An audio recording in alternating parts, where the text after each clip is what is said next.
Assalamualaikum warahmatullahi wabarakatuh. Perkenalkan, nama saya Ulfa Siti Nurzaini SPD. Saya adalah peserta Lasar CPNS Kabupaten Purwakarta, gelombang 10, kelompok 1, angkatan 58. Di video kali ini, saya akan membahas resume materi tentang Whole of Government.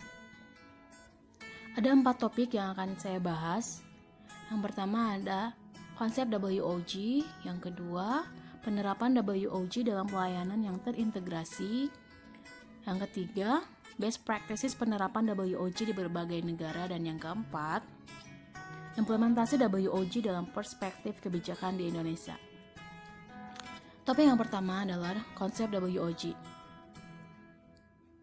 Ada 3 bahasan dalam konsep WOG. Yang pertama, apa itu WOG? Yang kedua, mengapa harus WOG? Dan yang ketiga, bagaimana WOG dilakukan? Apa itu WOG? Bagaimana instansi pelayanan publik bekerja lintas batas atau lintas sektor guna mencapai tujuan bersama dan sebagai respon terpadu pemerintah terhadap isu-isu tertentu. Mengapa harus WOG? Satu, karena adanya dorongan publik, kemudian ada fenomena ketimpangan kapasitas, dan keberagaman latar belakang nilai budaya adat istiadat. Bagaimana WOG dilakukan? Dapat dipraktekkan dalam kontinum koordinasi merger, di mana pelaksana WOG dilakukan mulai dari sebatas koordinasi tanpa ada dampak perubahan institusi atau kelembagaan sampai dengan proses merger. Tapi yang kedua adalah penerapan WOG dalam pelayanan yang terintegrasi.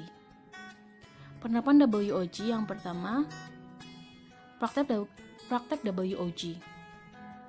Dalam praktek WOG yang pertama ada penguatan koordinasi antar lembaga, kemudian membentuk lembaga koordinasi khusus, membentuk gugus tugas, dan kualisasi sosial.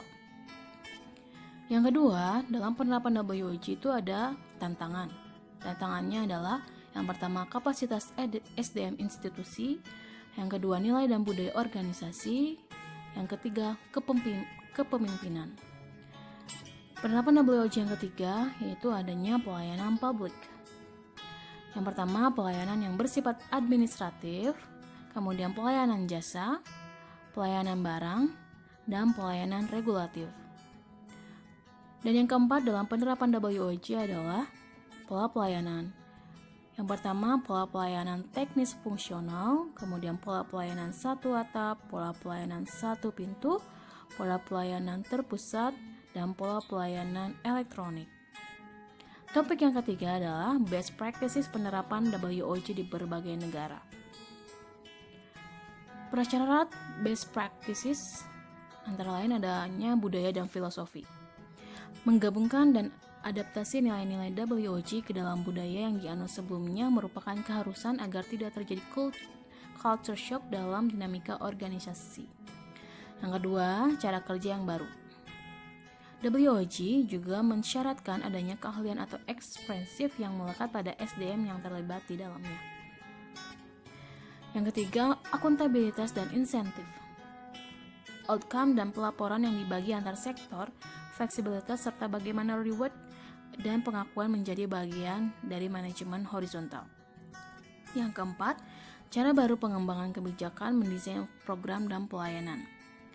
Collegiate approach yaitu melalui pendekatan kolegial di mana masing-masing sektor mempunyai kesetaraan dalam pengambilan keputusan atau kebijakan. Topik yang keempat adalah implementasi WOG dalam perspektif kebijakan di Indonesia. Implementasi WOG dalam perspektif kebijakan di Indonesia. Yang pertama, hakikat dasar pelayanan publik. Yang kedua, WOG dalam lingkup penyelenggaraan negara. Yang ketiga, WOG dalam lingkup penyelenggaraan pemerintahan negara. Yang keempat, WOG dalam lingkup hubungan antara pemerintah pusat dan daerah serta antar daerah. Yang kelima, pegawai ASN dan pelayanan publik. Selanjutnya, WOG dalam pelayanan publik di lingkup administrasi pemerintahan, kemudian asas-asas terkait dengan implementasi WOG, dasar kebijakan pelayanan publik, WOG dalam lingkup penyelenggaraan pemerintahan daerah. Cukup sekian penjelasan dari saya. Mohon maaf jika terdapat kesalahan. Wassalamualaikum warahmatullahi wabarakatuh.